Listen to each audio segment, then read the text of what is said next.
Assalamualaikum warahmatullahi wabarakatuh. Waalaikumsalam warahmatullahi wabarakatuh. Jumpa lagi dengan saya dalam channel Pesan Bunyai tentang pentingnya belajar makrifat. Kali ini saya tetap berkolaborasi dengan Mbah Munajat Karimullah. Kami akan sama-sama membahas atau melanjutkan bahasan kami yang kemarin tentang baiat. Kelanjutan dari baiat adalah amalan zikir. Kali ini zikir yang membersihkan kolbu, yang membersihkan hati. Karena sejatinya kolbu kita yang selama ini kita sudah melakukan kegiatan-kegiatan, mencintai dalam kehidupan kita sehari-hari. Artinya kolbu kita itu kolbu yang sudah banyak terhijab dengan keinginan-keinginan duniawi kita, terlena dengan keasikan-keasikan kita di dunia. Amalan-amalan zikir-zikir yang meminta, artinya yang menambahi ya. Misalnya saya mengamalkan zikir sholawat sekian ratus supaya saya dilancarkan rizkinya, supaya saya diberikan keluarga yang harmonis, pekerjaan yang menjamin atau jabatan dan lain-lain. Itu zikir-zikir untuk mencari karomah ya, selama ini kita belum tahu. Jadi dalam Thariqah Naqsabandiyah ini pengamalan zikir kita adalah zikir yang membersihkan, itu zikir kolbu. Ini sesuai dengan dalam Al-Quran juga ada ya, di surat Al-A'raf ayat 205. Saya akan bacakan dan saya akan baca juga terjemahannya. Baik, a'udzubillahi minasyaitonirrajim. Bismillahirrahmanirrahim. Wadhkur rabbaka fi nafsika tadarru'an wa khifatan wa dunal jahri minal qawli bil adwi wal asal wa la takum minal ghafilin. Yang artinya, ingatlah Tuhanmu dalam hatimu dengan rendah hati dan rasa takut pada waktu pagi dan petang dengan tidak mengeraskan suara, dan janganlah kamu termasuk orang-orang yang lengah. Nah, di sini zikir kolbu dalam kali ini juga memang zikir yang tanpa suara. Tapi zikir ini adalah zikir yang membersihkan hijab-hijab kita, kolbu kita, untuk kemudian melangkah ke kaifiat atau amalan selanjutnya. Karena sejatinya hati yang bersih, kolbu yang bersih itu kolbu yang nanti bisa bersambung dengan Allah Subhanahu wa Ta'ala. Itu yang nanti minta tolong dijelaskan Mbah Mun tentang zikir yang kami amalkan pada saat setelah berbaiat. Monggo Mbah Mun. Terima kasih Bunyai. Assalamualaikum warahmatullahi wabarakatuh. Waalaikumsalam warahmatullahi wabarakatuh. Mbah Munajat Karimullah dalam channelnya terkait dengan tasawuf dalam perspektif ilmiah wa amaliyah. Ini bahasan yang melanjutkan ya Bunyai Ya. Kemarin baiat, sekarang zikrullah. Jadi benar sekali apa yang tadi disampaikan Bunyai, bahwa filosofi dari zikir ini adalah bagaimana agar zikir ini bersambung dengan rohaniah kita. Nah, yang paling dekat persambungannya dengan rohani ternyata qalb kita, hati kita. Makanya hatinya kita ukir, istilah dari sang mujadid yang membuat metode zikir kita ini, yaitu Sayyidi Syekh Bahauddin Naqsabandi Al-Bukhari. Beliaulah yang membuat model zikir seperti ini. Namun tetap rujukannya dari awal ini, jadi setelah Rasulullah itu bersambungnya ke sahabat Abu Bakar As-Siddiq. Jadi kurang lebihnya ilmu Rasulullah itu ada dua perspektif. Ilmu zahir yang terkait dengan kecerdasan beliau itu diturunkan melalui Ali bin Abi Thalib. Sebagaimana sabda Rasulullah bahwa aku adalah kotanya ilmu dan Ali adalah pintunya. Nah, kalau urusan batiniah, urusan ruhaniah itu diturunkan melewati sahabat Abu Bakar, sebagaimana sabda Rasulullah, seluruh isi dadaku aku tumpahkan ke dalam dada Abu Bakar. Sehingga nama torekot kita adalah torekot Naksabandiyah Kholidiyah. Itu ujungnya itu bersambungnya sebelum ke Rasulullah itu melalui Abu Bakar. Nah, yang menciptakan atau yang membuat zikir secara lebih spesifik yang kita amalkan adalah Sayyidi Syekh Bahauddin Naksabandi Al-Bukhari. Beliau berasal dari kota Bukhara. Kemudian secara substansinya tadi benar sekali Bu Nyai bahwa zikir kita ini adalah zikir agar bisa bersambung kepada Allah, sehingga zikirnya harus terbebas dari segala kemelekatan, segala rasa merasa, segala keinginan, segala hasrat-hasrat, sehingga zikir yang ingin sesuatu, ingin diberkahi, ingin diberikan kesehatan, rezeki dan sebagainya itu tidak boleh. Jadi tidak boleh apapun. Di situ harus zero, di situ harus 0,00. Jadi ordinat itu karena channel ketuhanan yaitu tali wasilah itu hanya dapat diraih dalam frekuensi 0,00. Itulah gelombang kemutlakan, itulah gelombang ketuhanan. Jadi benar sekali itu Bu Nyai, syaratnya seperti itu. Karena kolbu itu sifatnya sir, maka zikirnya pun pakai zikir sir gitu. Jadi kita tidak mengucap, tetapi dalam kolbu. Bahkan secara lebih teknikal, zikirnya itu ditembakkan ke dalam kolbu kita sampai dalam jumlah tertentu. Apa saya sebutkan lah ya, di awal-awal itu 5.000 kali itu untuk pemula itu. Per hari itu 5.000 kali. Dan diharapkan nanti ketika kita secara konsisten mendawamkan zikir tersebut, nanti kolbu kita akan aktif secara otomatis dan nanti bersambung kepada sistem ruhani. Namun tetap saja Bu Nyai itu harus menggunakan atau harus dengan bimbingan seorang guru mursyid, dan guru mursyidnya pun guru mursyid yang waris, sehingga bisa bersambung ke dalam sistem wasilah. Demikian Bu Nyai, coba kita elaborasi lagi yang prakteknya atau gimana ya. Waktu pengalaman Bu Nyai gimana praktek dalam awal-awal berzikir ini? Ya, tadi kami sudah sampaikan bahwa zikir ini adalah zikir pembersih kalbu kita, karena kita dari alam dunia akan memasuki alam ruh. Jadi nanti ini zikirnya adalah zikir ruh, karena ruh yang disucikanlah ruh yang bisa tersambung dengan Allah Subhanahu wa taala. Tadi juga disampaikan di surat Al-A'raf ayat 205 bahwa zikir ini zikir yang tanpa suara. Ya, jadi kami mengamalkan ini. Tadi disampaikan bahwa zikir pembersih itu kita diawali dengan baiat yang rohani kita sudah teraktivasi. Jadi rohani kita sudah teraktivasi sehingga kita sudah akan melaksanakan kaifiat-kaifiat. Salah satunya adalah zikir kolbu tadi, zikir pembersih yang dengan ruh yang sudah teraktivasi. Jadi kemarin ada yang menyampaikan di dalam komen dalam YouTube kami bahwa bagaimana jika zikir itu tidak harus melalui mursyid, akan zikir sendiri secara kolbu di alam yang sunyi, artinya di malam hari tanpa gangguan, apakah itu bisa tanpa mursyid? Nah, ini memang harus melalui wasilah, melalui guru rohani, melalui mursyid.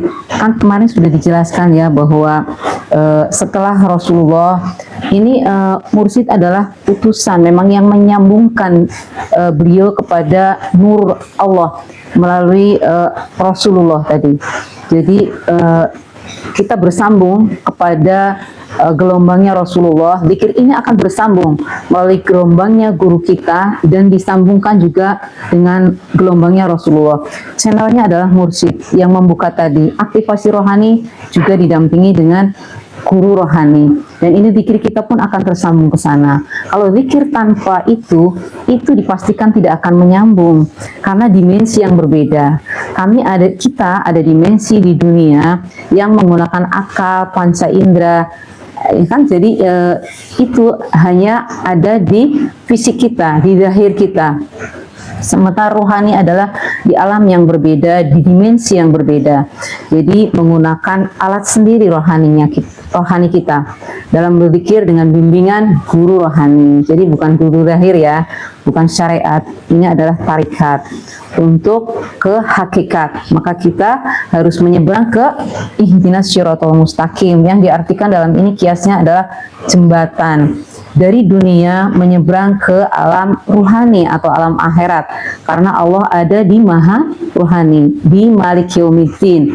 Maka kita harus menyeberang dulu rohani kita tadi dari baiat yang sudah diaktifasi dengan bimbingan guru rohani, kemudian zikir pun zikir yang terbimbing, jadi sudah tersambungkan.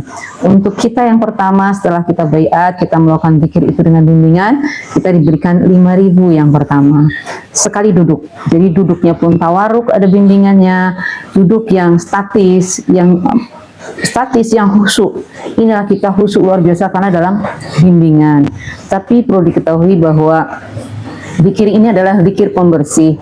Jika kita tahu bahwa kita yang sudah melakukan kegiatan-kegiatan mencintai dunia, yang kita lupa dengan janji kita kepada Allah, itulah yang akan mengotori diri kolbu kita. Maka disucikanlah dengan zikir. Namanya zikir pembersih itu tidak semudah pada saat kita zikir zahir.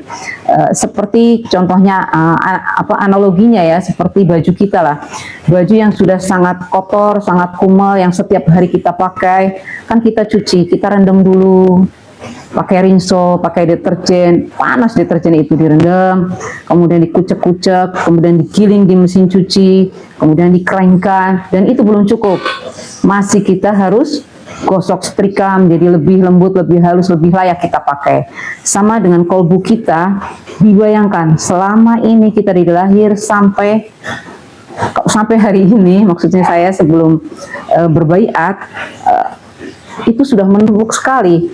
Jadi hijab kita itu harus numpuk banyak sekali, sehingga dibersihkanlah step by step melalui awal tadi baiat, kemudian berzikirnya kita itu zikir yang luar biasa. Jadi masing-masing zikir yang sama, kaifiat yang sama, tapi akan berbeda. Jadi pengalaman rohaninya akan berbeda karena itu membersihkan diri kita dari kotoran-kotoran kita atau dosa-dosa kolbu yang melekat di kolbu kita, dosa-dosa zahir yang melekat di kolbu kita. Jadi itu ya, jadi begitu zikir itu akan beda antara satu dengan yang lain. Sama-sama jamaah, sama-sama guru, tapi akan berbeda gitu ya. Jadi zikir pun pengalamannya berbeda. Itu zikir yang awal adalah zikir 5.000. Itu nanti dibimbing sampai guru itu tahu bahwa kita sudah layak untuk ditingkatkan atau belum gitu. Tapi yang pertama adalah zikir dan tawajuh ya. Nah, jadi itu kira-kira pengalaman saya Mbak Munajat. Jadi zikirnya itu zikir statis yang 5.000 dan itu luar biasa. Tapi kalau yang penasaran, kita tidak bisa ungkapkan di sini. Monggo yang mau penasaran pengen ikutlah kita bagaimana kita bisa menyeberang ke ihdinas syiratal mustaqim. Kita menyaksikan betul zikir kita terjawab, zikir yang tersambung dan terjawab. Monggo Mbah Munajat lanjut. Mungkin tadi yang disampaikan Bu Nyai masih dalam tataran filosofisnya ya. Nanti coba kita urai lagi bagaimana pengalaman-pengalaman kita dalam melaksanakan zikir. Hanya sebagai tambahan untuk bersambung ke dalam sistem ruhani itu ada namanya tali wasilah, yaitu sebuah sistem kebersambungan di alam ruhani antara manusia dengan Tuhannya. Itu sebagaimana Al-Maidah 35. Monggo dibuka saja sendiri itu ya.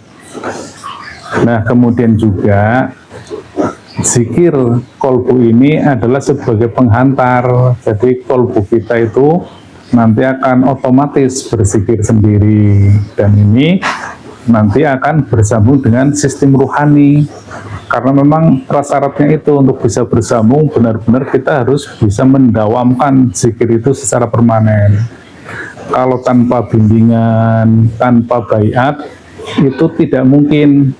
Nggak tahu kalau ini ya, saya sebagaimana yang kemarin kita sampaikan kan, saya pernah zikir hu Allah itu paling setengah jam itu sudah putus itu. Jadi karena masih baseline-nya akal itu. Tetapi kalau kolbu itu kan bukan akal lagi, karena kita juga tanpa suara itu, jadi getaran saja. Makanya getaran kan tidak ada hubungannya dengan akal, itu nggak perlu diingat oh getarannya seperti apa, nggak perlu itu. Jadi biarkan itu kolbu kita yang nantinya memungkinkan bersambung kepada sistem rohani. Sesungguhnya filosofinya itu seperti itu. Tapi kalau mau mencoba ya silakan. Tapi hampir dipastikan setengah jam berzikir tanpa melalui metode rohani pasti putus itu. Akal itu tidak bisa diam itu. Dia akan dinamis sekali, berubah dari satu pikiran ke pikiran lain, loncat sana loncat sini, itu sifat dari akal itu. Nah, kemudian tadi disampaikan oleh Bu Nyai duduk tawaruk. Itu adalah metode kita dalam berzikir. Sebagaimana tahiyat terakhir tapi dibalik. Tentu kita tidak akan praktekkan ya, kita hanya kasih kisi-kisinya. Di awal-awal kita diberikan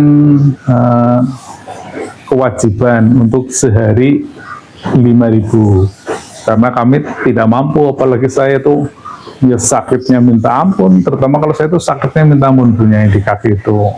Jadi saya awal-awal hanya sekali duduk itu ya 1.000. Jadi setiap habis sholat dilanjut zikir 1.000. Jadi pas 5 kali 5 kali sholat kali 1.000 5.000. Jadi alhamdulillah itu tercapai. Nah, kemudian akhirnya kami terus secara intensif. Kalau malam-malam kita coba, terutama kalau setelah Isya kita coba naikkan itu punya. Jadi mulai 2.000, 3.000, hingga akhirnya kami bisa 5.000. Namun pada saat itu kebetulan kita pas sedang ada zikir intensif, yaitu tiap minggu itu 3 atau 4 kali ya punya, 3 kali. Jadi zikir nasional 3 kali ditambah zikir mingguan sekali, berarti kita 4 kali itu. 4 kali kita datang ke Suro, dan itu biasanya pulangnya tengah malam, lebih tengah malam ya punya ya, jam 1, jam 2 itu.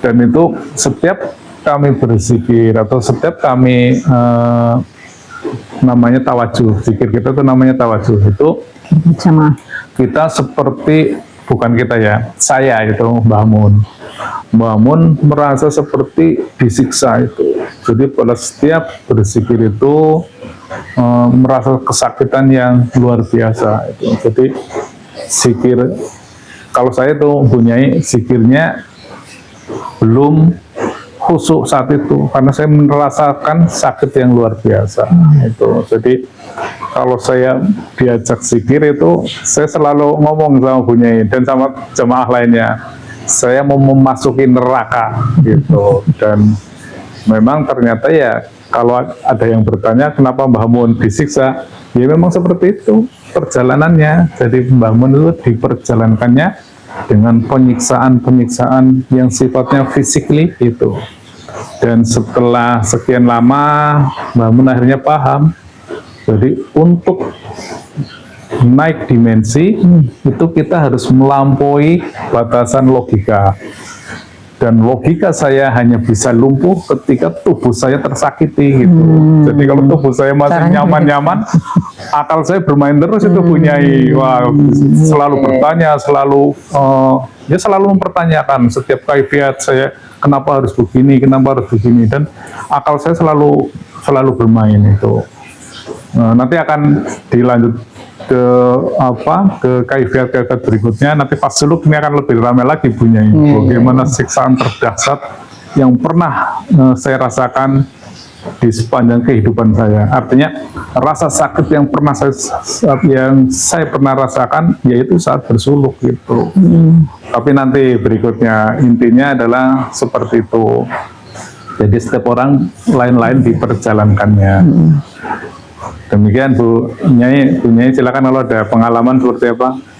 Ya, tadi disampaikan itu betul sekali sama Mbah Munajat. Tadi saya sudah panjang lebar juga ya, artinya supaya step-stepnya bisa terinformasi dengan baik dan bisa kita bayangkan seperti apa.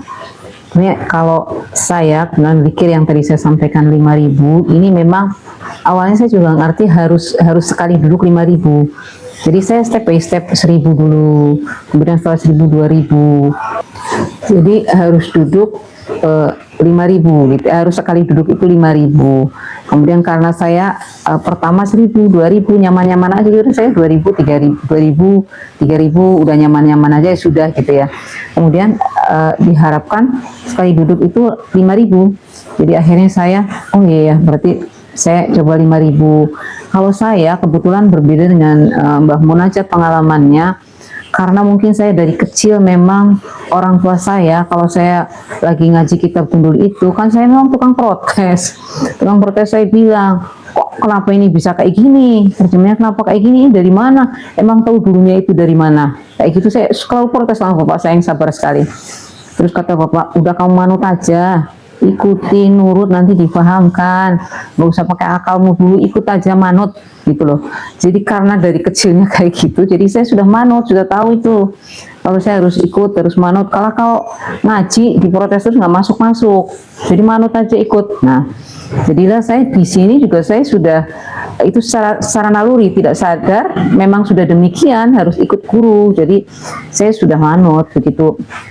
Harus berpikir, saya langsung menyambungkan ke guru rohani saya juga selalu ikutin apa yang disarankan, saya berpikir dengan hikmat dan saya bisa menangis dan saya nyaman sekali zikir saya itu. Jadi zikir itu memang zikir yang sangat nyaman kalau buat saya ya, jadi berbeda-beda. Saya kira itu untuk pertemuan kali ini, nanti kita akan bahas di lain kesempatan. Akhir kata, mohon maaf bila banyak hal yang kurang berkenan. Billahi taufiq wa hidayah, ilahi anta maksudi wa ridho kamatubi. Wassalamualaikum warahmatullahi wabarakatuh.